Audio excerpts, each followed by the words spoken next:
On a gray October morning in 1935, the most advanced airplane in the world lifted off an Ohio airfield, climbed to 300 feet, and fell out of the sky in front of everyone who had come to watch. Two of the finest pilots in America were inside it. The cause was not the engines, not the wings, not the weather. It was one small thing that somebody forgot. And out of that fire, out of those two men, came something so simple and so quiet that you have trusted your life to it every single time you have ever boarded an airplane. This is the story of the bomber that killed its maker's best men and then spent a war refusing to let anybody else die. Before we dive in, subscribe and tell me in one sentence where in the world you're watching from. I read every single comment. Understand what was standing on that runway at Wright Field that morning. Boeing had gambled almost everything the company had on it. 4 engines when everyone else built 2. Guns pointing in every direction. So many that a Seattle reporter had already given it the name that would follow it into history: a flying fortress. It flew faster and farther and carried more than anything the Army had ever seen. And it had already humiliated the competition so completely that the contract was considered a formality. 65 of them were as good as ordered. And then Major Ployer Hill, the Army's chief of flight testing, taxied out for his very first flight in the machine. Beside him sat Boeing's own chief test pilot, Leslie Tower, a man who had flown this airplane since the day it was born. They opened the throttles, it rose, and it kept rising, nose climbing, until it simply stopped flying and came down. What they found in the wreckage was almost too small to bear. Somebody had left the gust locks engaged, the simple clamps that hold the control surfaces steady while an airplane sits parked in the wind. 4 brand new engines, the most sophisticated bomber on Earth, and the controls were bolted still. And here is the detail that has haunted pilots for 90 years. Leslie Tower realized it. Somewhere in those few seconds, he understood exactly what was wrong.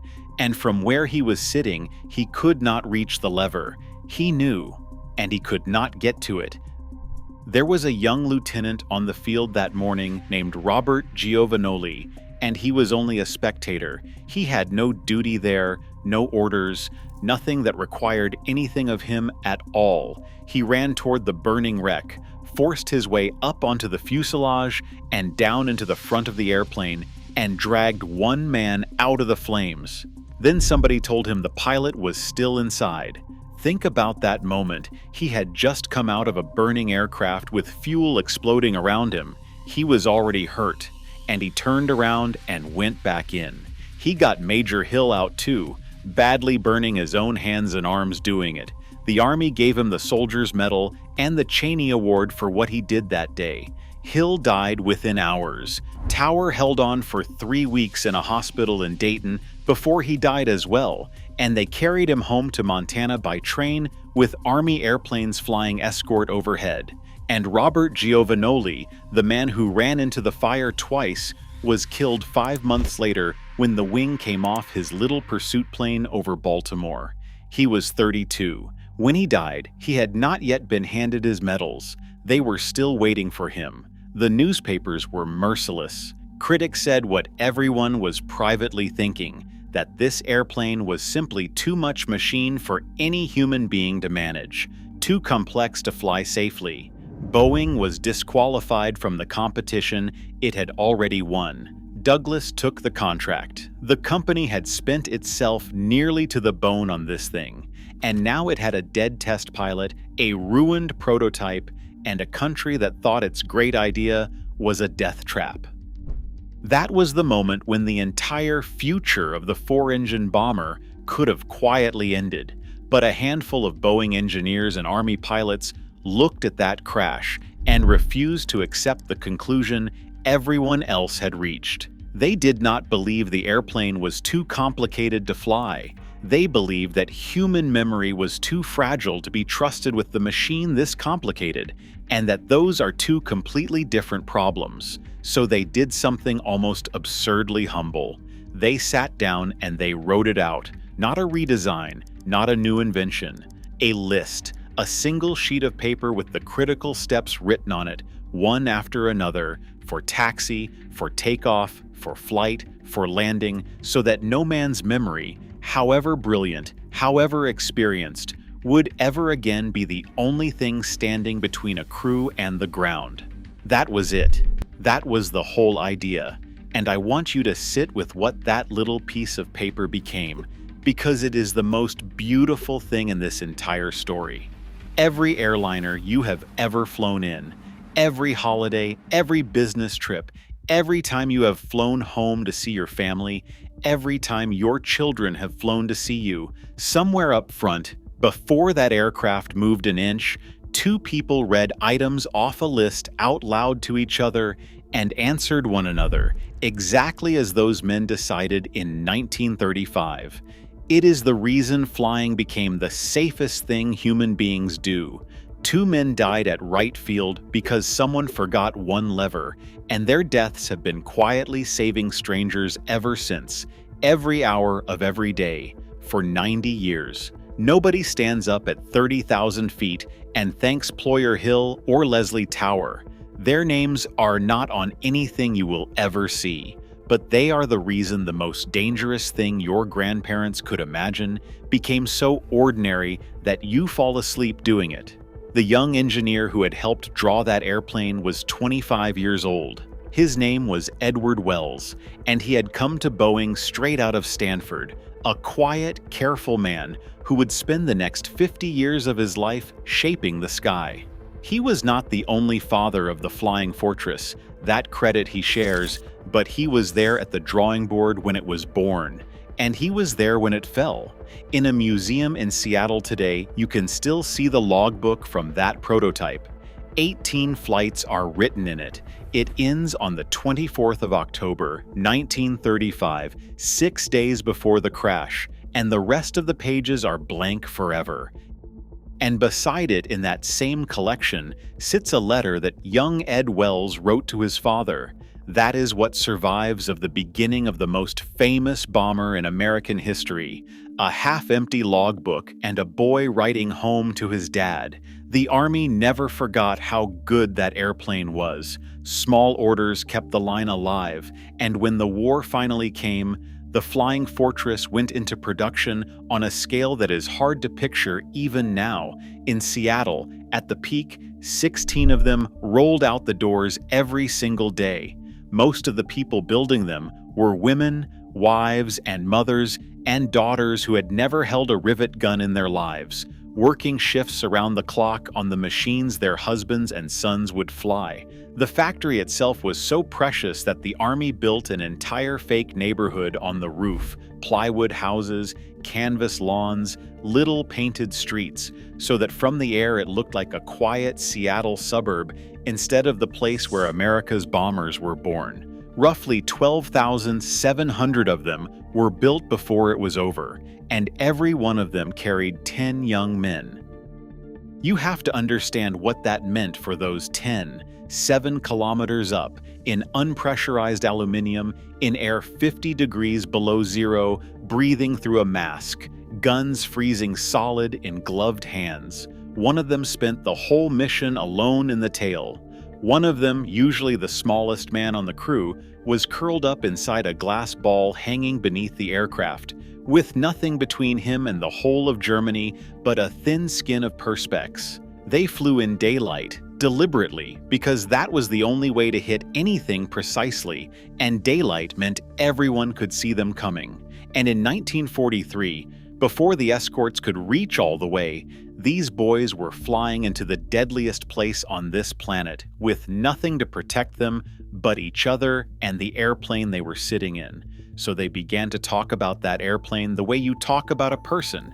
They gave it a name and painted it on the nose. They patted it, they apologized to it.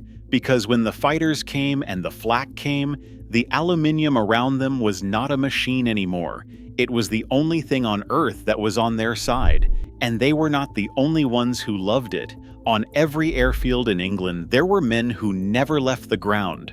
The crew chiefs, the mechanics, the armorers.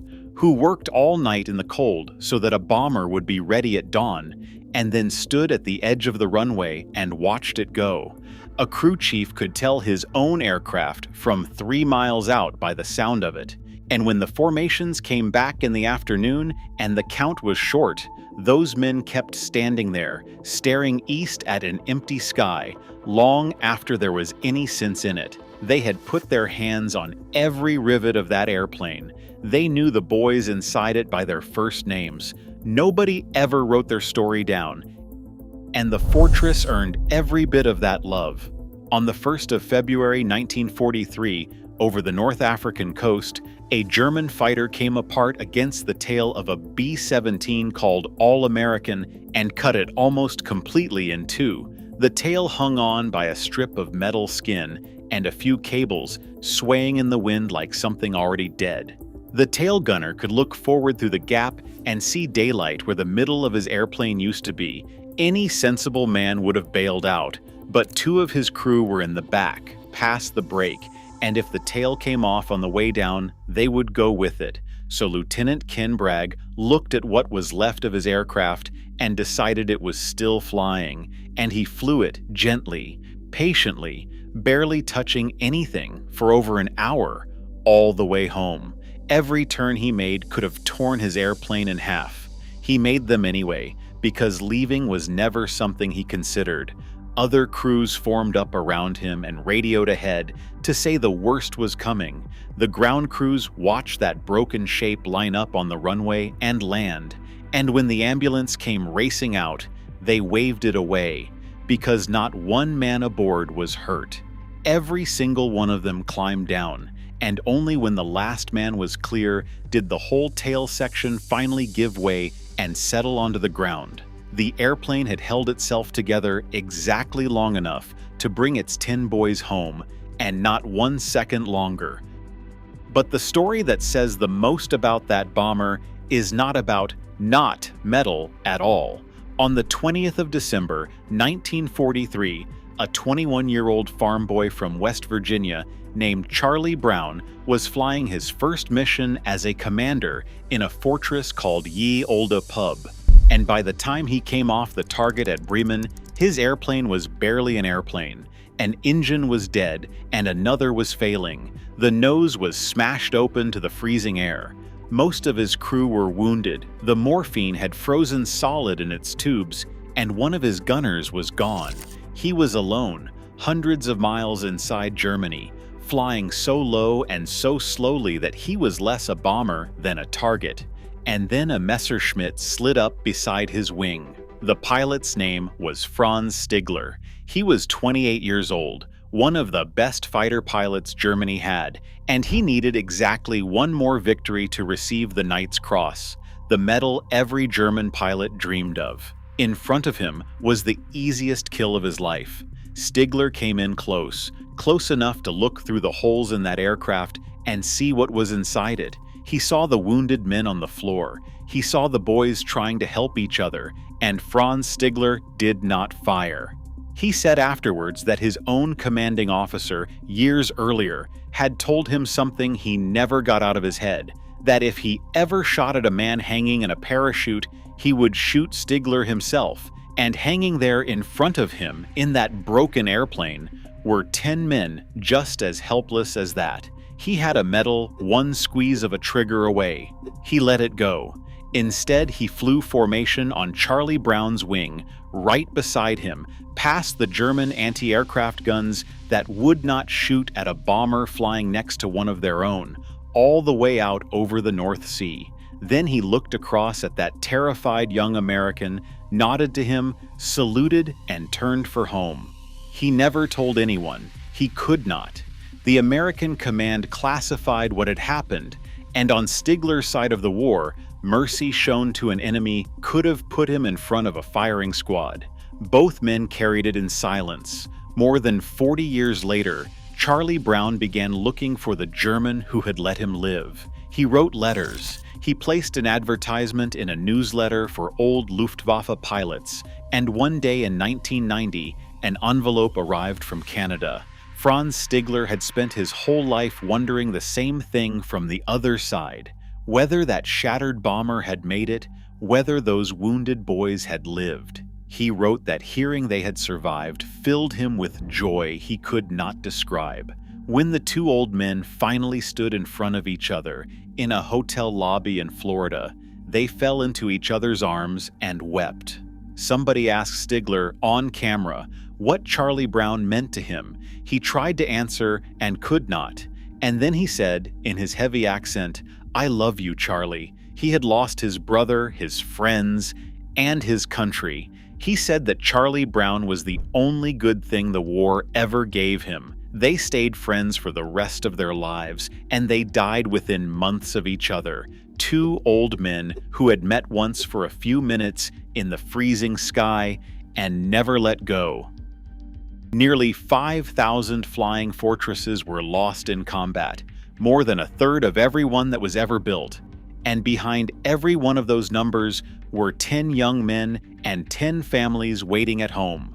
But the ones that came back carrying people who should not have survived, again and again and again.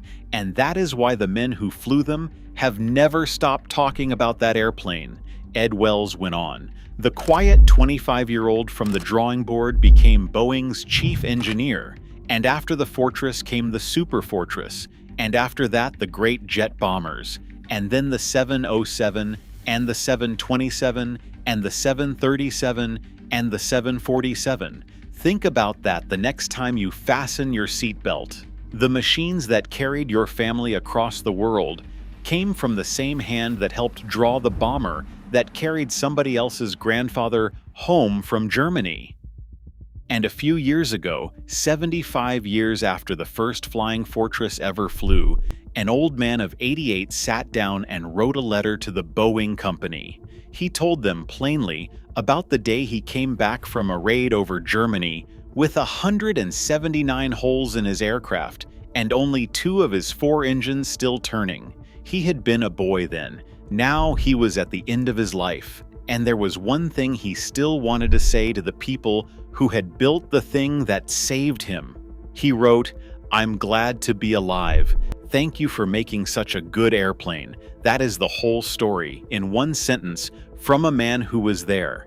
Somebody sat at a drawing board and did their work carefully, and a stranger got to grow old. That is what these machines really were, not weapons. Promises, kept by people who would never meet the men whose lives depended on them. So the next time you're sitting in a window seat and you hear those 2 voices up front reading items off a list to each other before you move, remember where that came from. A burning field in Ohio in 1935 and 2 men who died so that nobody would ever have to rely on memory again. And if you want to know about the little friends, the fighters that finally came all the way to Berlin and back so those bomber boys could live, that story is waiting for you on your screen right now.